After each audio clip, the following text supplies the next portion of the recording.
Assalamualaikum warahmatullahi wabarakatuh. Pada hari yang sama Ustazah buat video yang ke-6, video bab 6. Kita dah masuk bab 6 sebab minggu ni dah minggu ke-7. Okey, so tajuknya adalah Al-Quran dan Sains 2. So kali ni kita akan kupas berkenaan dengan alam cakrawala. Okey, so boleh tengok hasilnya nanti ialah iaitu alam cakrawala. Alam cakrawala. Okey, so dalam alam cakrawala ni ada 4 komponen utama yang paling penting lah yang kita nak sentuh hari ni. Okey, yang pertama iaitu matahari. Matahari, saiz matahari sangatlah besar kan. Siapa tahu besar kan matahari tu kan. Kalau kita tengok daripada bumi ni kan, tapi tu sebab jarak dia jauh kan, tapi sebenarnya saiz sangat besar, berganda-ganda besar daripada bumi. Okey, so dalam bahasa Arabnya matahari ini Asy-Syamsu. Asy-Syamsu dan disebut sebanyak 33 kali dalam Al-Quran. Okey, dan kemudian kita nak tengok bulan. Okey, bulan ni kecil je. Dan bulan ni dikenali sebagai satelit lah, satelit bagi bumi kan. Bulan ni kecil je. Okey. Dan dalam bahasa Arab ni ialah Al-Qamar. Al-Qamar dan disebut dalam Quran sebanyak 27 kali. Okey, dan kemudian iaitu bintang. Bintang di langit. Bintang. Okey. Bintang, siapa suka bintang? Okey, rasa bintang tu bentuk macam mana? Kita nampak kalau daripada bumi ni kita nampak macam bentuk ni kan, 5 kan. Tapi kalau kita tengok matahari tu bintang juga tapi bentuk dia bulat kan. Okey, so bintang ni dalam bahasa Arabnya An-Nujum ataupun Al-Kawakib ataupun Al-Buruj. Disebut sebanyak 5 kali dalam Al-Quran. Okey. Dan last kali bumi. Bumi ni salah satu planet lah yang ada dalam galaksi Bima Sakti dan satu-satunya planet yang mengandungi makhluk hidup, iaitu manusia, haiwan dan tumbuhan dan sebagainya lah. Okey, bumi dalam bahasa Arabnya itu Al-Ardu. Disebut sebanyak 419 kali dalam Al-Quran. Okey. Jadi kita nak tengok satu-satulah. Okey. So bergerak ke slide seterusnya, iaitu penciptaan alam semesta lebih kompleks berbanding proses kejadian manusia. Okey. Okey, so kita tahulah Ustazah ada sebut dah dalam video yang sebelumnya berkenaan dengan kejadian alam ni, kejadian alam ni. Dan kita tengok surah Al-Anbiya ayat 30 di mana menurut ayat Quran tersebut alam ni asal daripada benda yang padu, asal benda yang benda yang bercantum dan akhirnya benda tu pecah dan berpisah kan, maka terbentuklah matahari, bulan, bintang-bintang, planet-planet dan sebagainya. Okey, so dikatakan penciptaan alam semesta ni lebih kompleks. So kita tengok surah Ghafir, Al-Ghafir ayat 57, la khalqus samawati wal ardi akbaru min khalqin nasi walakin aksaran nasi la ya'lamun. Demi sesungguhnya menciptakan langit dan bumi dari tiada kepada ada lebih besar, lebih kompleks daripada menciptakan manusia dan menghidupkannya semula sesudah matinya, akan tetapi kebanyakan manusia yang mengingkari hari kiamat tidak mengetahui. Maknanya dalam Al-Quran itu sendiri disebut bahawa penciptaan alam ni lebih kompleks. Dan benda ni dibuktikan oleh kajian saintifik lah, kajian-kajian di mana kita boleh tengok kajian berkenaan dengan kejadian manusia tu bermula daripada tahun 1920-an. Dan pada waktu tu waktu kemuncak lah, macam-macam satu saintis ni kaji menemui tentang manusia ni, tentang alam rahim dan dalam rahim ibu dan sebagainya. Dah macam-macam penemuan dah jumpa dan ianya semakin perlahan dan sekarang ni kalau ada pun kajian secara benda-benda yang tak dijumpai sebelum ni sajalah, benda yang tak besar sangat lagi lah, maknanya tinggal sikit lagi yang perkara yang untuk dikaji. Okey, berbanding dengan kajian berkaitan dengan alam semesta, alam semesta yang bermula pada tahun 700 Masihi lagi. Orang kaji tentang alam semesta ni dah lama. Tapi belum, maknanya tak berhenti sampai sekarang lah. Sampai bila pun kajian tentang alam semesta ni tak apa ni, ada je, mesti akan jumpa lagi benda yang baru kan. Itulah dikatakan bahawa alam semesta ni sangatlah kompleks kan. Okey, dan seterusnya kita masuk berkenaan dengan matahari. Yang pertama sekali iaitu matahari. Okey, matahari dalam bahasa Inggeris ialah sun, S-U-N, sun. Dalam bahasa Arab iaitu asyamsu. Okey, dalam bahasa Melayu itu matahari. Okey, so dalam banyak dalam Al-Quran sebanyak 33 kali, dan kita ambil salah satu saja iaitu surah Yasin ayat 38. Wasyamsu tajri li mustaqarrin laha zalika taqdirul azizil alim.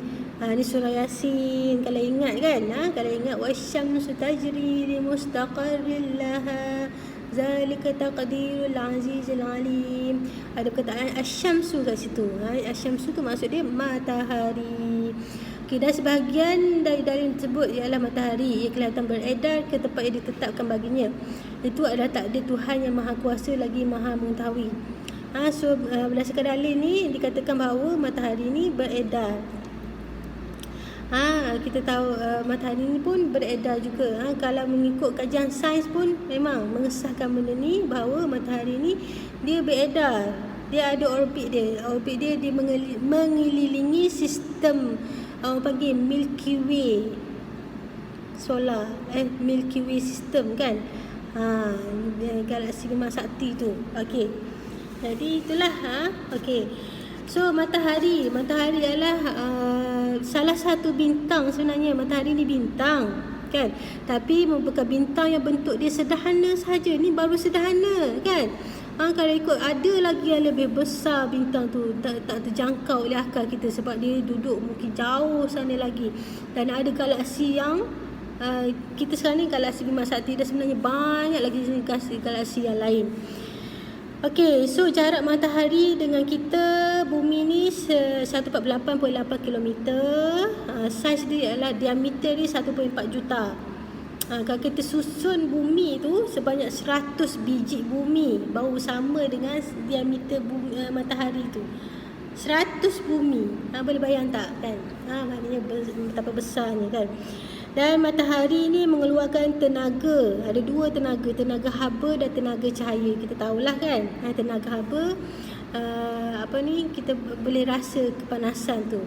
Mana kita, contohnya kita jemur kain kan, jadi jemur kain jadi panas. Lepas tu daripada tenaga tenaga haba dan tenaga cahaya ni boleh menghasilkan sistem solar dan sebagainya lah. Okey, so tenaga ni dihasilkan melalui pelanggaran hidrogen tu. Jadi langgar, maka terbentuklah tenaga tu. Dia adalah dari segi fizik dia. Fizik. Siapa minat fizik dia tahu aku ni kan. Fizik dia itu hidrogen langgar menghasilkan tenaga, dan ini menyebabkan dan maka lahirlah lapisan-lapisan matahari tu. Matahari ni dia ada lapisan dia. Lapisan paling luar dipanggil sebagai corona. Coronavirus. Lapisan luar matahari tu nama dia corona. Dan kemudian lapisan seterusnya adalah kromosfera, dan yang dalamnya ialah fotosfera. Okey, corona ni yang kat luar ni dia ada menghasilkan gas panas yang suhu dia mencecah 2 juta darjah. Kat luar ni dia ada yang kita boleh nampak gelegak tu kan. Dan yang ke lapisan kromosfera pula yang di bawah corona tu panas juga kan. Dekat sinilah berlakunya letupan gas panas yang menghasilkan hidrogen yang sangat panas hingga 10 km. Pum. Dekat matahari tu banyak letupan gas. Kan. Okey. So dan last sekali fotosfera. Suhu dia mencapai sehingga 6000 darjah. Okey, so kita tahu bahawa matahari ni Ustazah sebut tadi berputar pada paksinya, mengambil masa kira-kira 25 hari untuk melengkapi satu pusingan. Okey. Macam biasa, macam bumi juga, maknanya matahari ni dia lain, dia berputar dengan beredar tu lain. Berputar atas paksi di tempat yang sama, dia berputar pusing, tapi pusing tu sebanyak 25 hari baru lengkap satu lengkapan tu, satu pusingan tu. Dan masa sama bumi juga beredar mengelilingi galaksi. Yang ni lah galaksi Milky Way nama dia kan. Selaju 768 km sejam. Matahari beredar. Dan ia ambil masa sebanyak 225 juta tahun untuk satu ni lengkap ni. Dah cukup ke belum? Kan? Okey, so berkaitan dengan pergerakan bumi ni, kita boleh tengok surah Al-Anbiya ayat 33 yang bermaksud, dan dialah yang telah menciptakan malam dan siang, matahari dan bulan masing-masing beredar dalam garis edarnya. Maknanya matahari pun beredar, bulan pun beredar kan. Okey, so seterusnya iaitu bulan.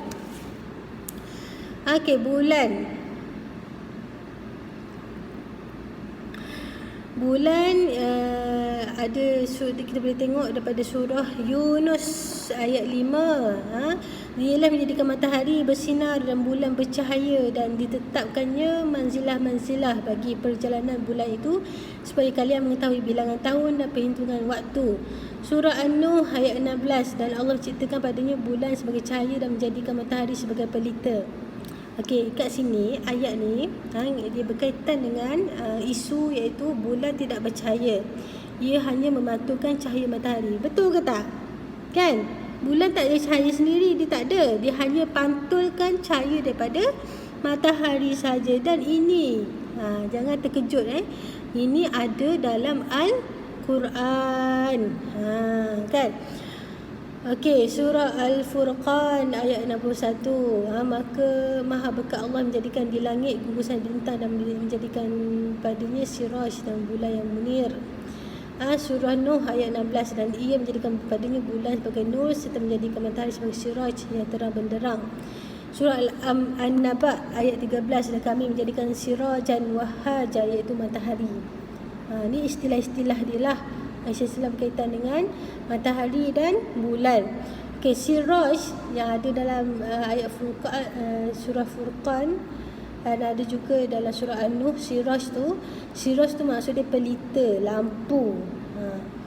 Okey, wahaja, surah An-Naba ayat 13 tadi ada sirajan wahaja. Wahaja ni maksud dia matahari sebagai siraj, dan sirajan wahaja mengeluarkan cahaya.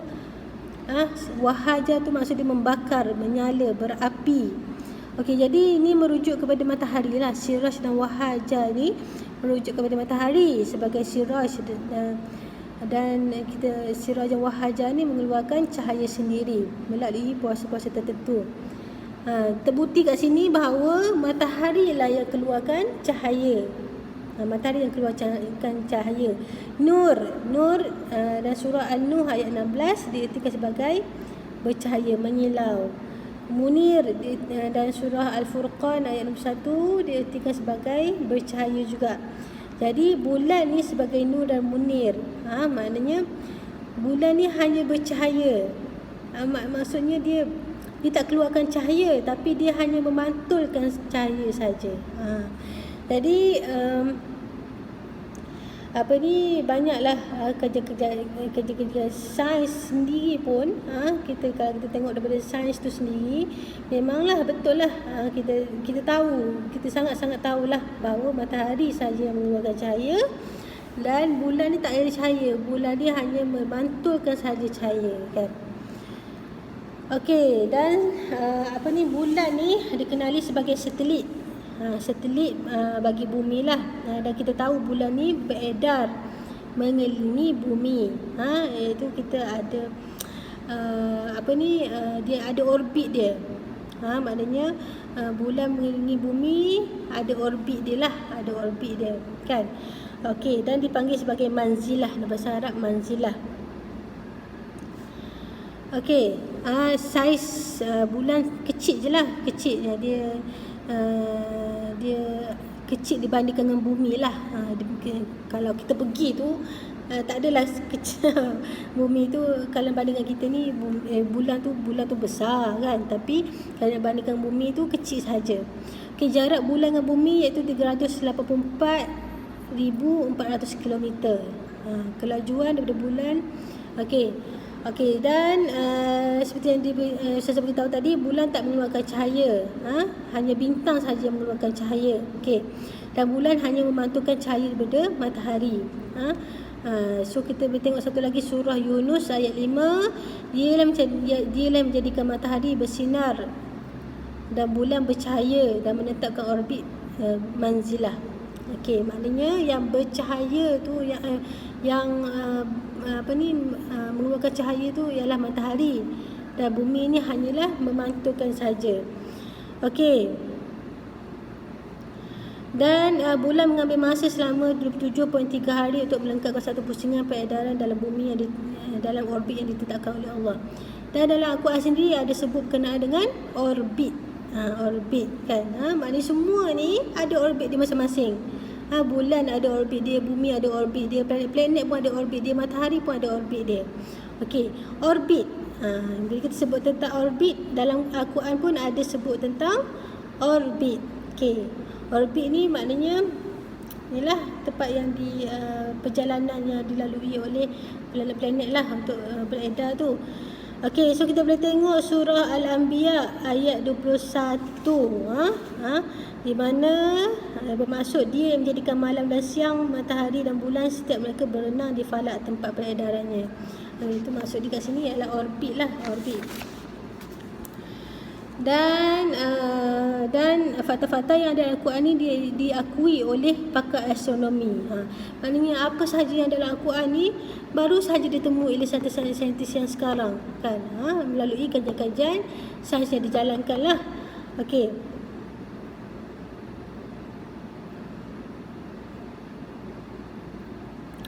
Okey, dan seterusnya kita sentuh berkenaan dengan bintang. Kita sambung video.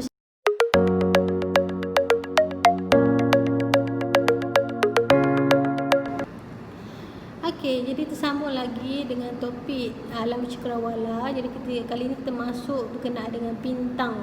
Bintang-bintang di langit. Okey, jadi seperti kita tahu dalam bintang dalam Al-Quran sendiri pun ada menyebut tentang bintang. Okey, bintang. Iaitu surah As-Saffat ayat 6, ayat yang bermaksud sesungguhnya kami telah menghias langit yang terdekat dengan hiasan iaitu bintang-bintang. Dan berdasarkan ayat ni perkataan kawakib tu bermaksud bintang, bintang dalam bahasa Arab lah. Jadi bintang-bintang ni menjadi satu hiasan di langit. Kita tengok kan malam-malam kan, langit sangat cantik dengan adanya bintang-bintang yang berkelip-kelip kan. Okey, dan surah Al-Mulk ayat 5 yang bermaksud sesungguhnya kami telah menghiasi langit yang dekat dengan bintang-bintang dan kami menjadikan bintang-bintang itu alat-alat pelempar syaitan, dan kami sediakan bagi mereka seksa neraka yang menyala-jala. Okey, dalam Quran ni pun berkaitan dengan bintang. Okey, so bintang ni ialah saya sebut bintang ni dia sama macam kita nampak yang paling dekat sekali dengan kita ialah matahari lah, bintang. Dan bintang ni dia mengeluarkan haba dan cahaya, sama juga dengan matahari. Okey, so bintang ni terbentuk daripada paduan debu-debu dan gas-gas angkasa oleh tarikan graviti, mengakibatkan atom-atom di bahagian luar tertarik ke bahagian tengah menjadikan ia mampat dan mengecut. Okey, jadi dia ada hukum graviti tu, hukum graviti. So kita tahu bahawa dekat angkasa ni dia ada gas-gas, dia ada debu-debu, asap lah, dan disebabkan oleh ada graviti ni lah yang menarik ke semuanya, menarik yang tadi gas-gas tadi tu lah, atom tu ke ke satu titik yang akhirnya menjadi mampat dan mengecut. Okey. Jadi suhu di bahagian pusat jisim ni jadi semakin tinggi dan mengeluarkan cahaya. Jadi bila terbentuknya ni tenaga dia tinggi lah, tenaga dia tinggi dan mengeluarkan cahaya kan. Okey. Inilah yang dipanggil sebagai evolusi bintang. Okey, evolusi bintang ni bermula daripada tindak balas nukleus beralih dari teras bintang ke lapisan luarnya. Dia adalah konsep fizik dia tu. Maknanya bila nukleus atom tu dia bergerak ke sini ke sini, maka berlakulah tindak balas tu. Okey, tu berkenaan dengan bintang bintang. So kita nak masuk kita nak masuk bumi pula, bumi. Yang last sekali iaitu bumi.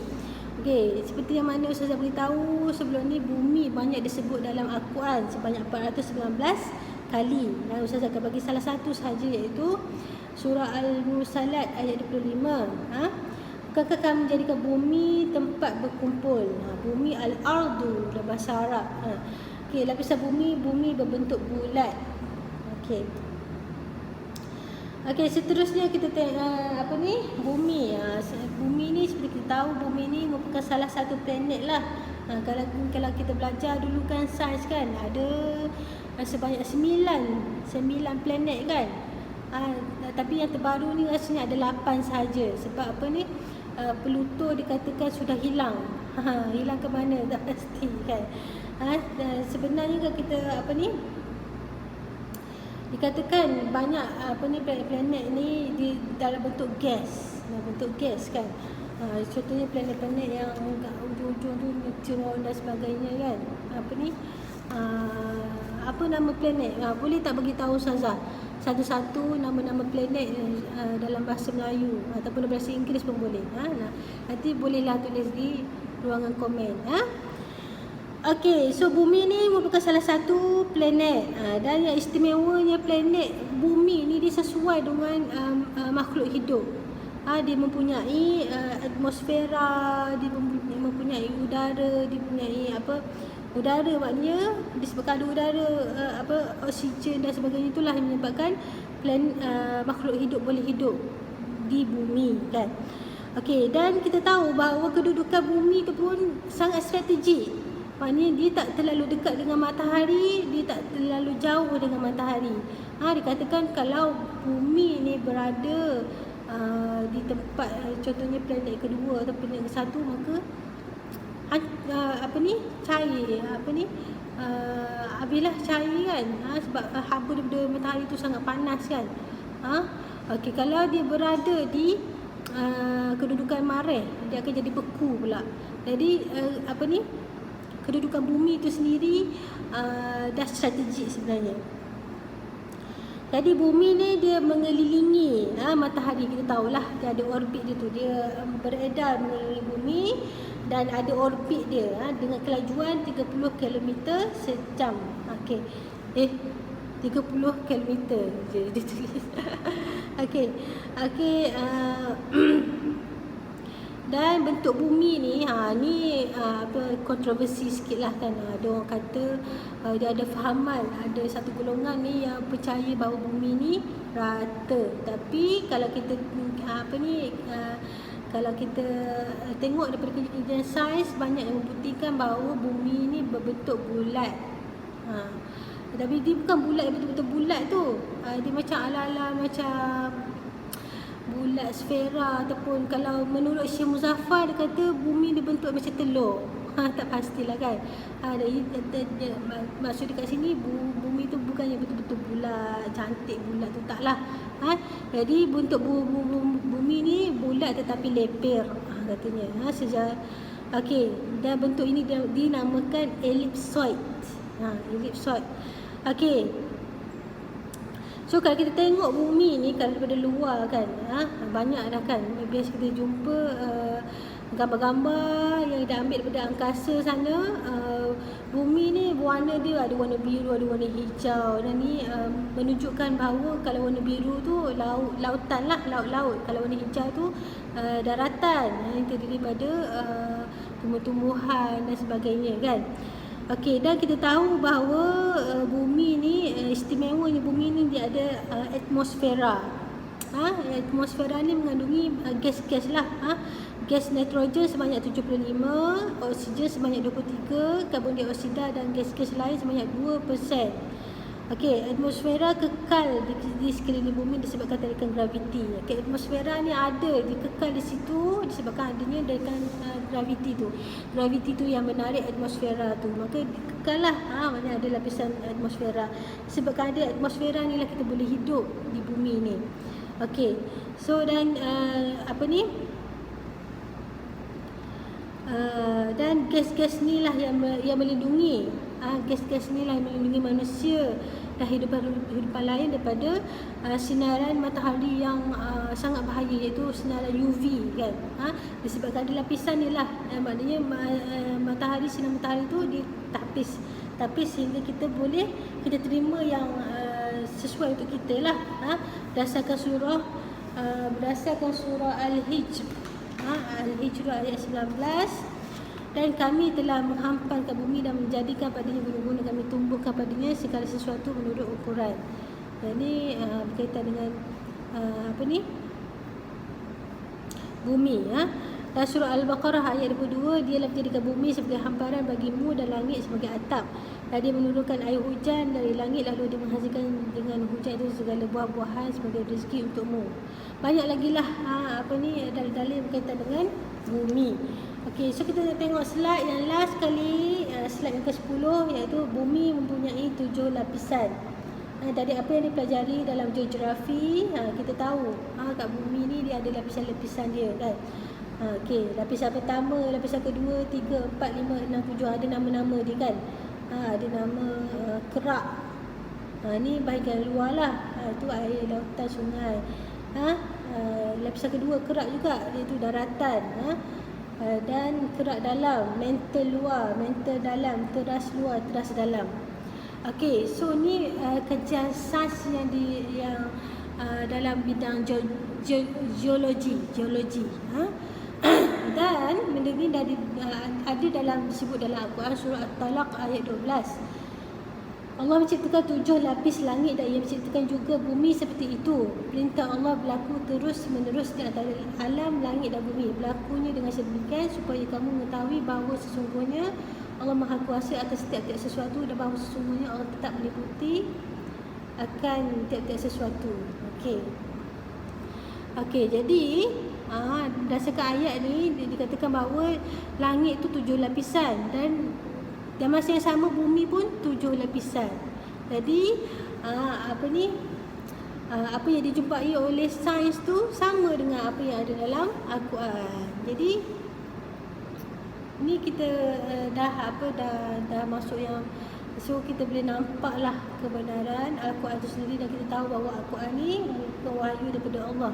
Dan kita tahu bahawa Allah tu lah yang menciptakan seluruhnya kan, dan Allah tahu segala-galanya, dan semuanya ini berkaitan dengan kosmos lah, kejadian bumi dan langit lah, kejadian alam dan sebagainya, semuanya di dalam pengetahuan Allah kan. Dan kita ni manusia ni baru sikit saja kalau dibandingkan dengan ilmu Allah tu, kita baru kalau kita celup pen dalam air laut tu, kita bawa setitik tu baru ilmu manusia kan. Okey, so sampai sini saja. Assalamualaikum. Tak tahulah lagi, mungkin ini video terakhir Ustazah lah kan. Okey, InsyaAllah kita akan berjumpa di mana-mana lah. Kalau jumpa Ustazah, jangan segan dan silu, tegurlah Ustazah kan. Ustazah sayang semua. Okey, Assalamualaikum.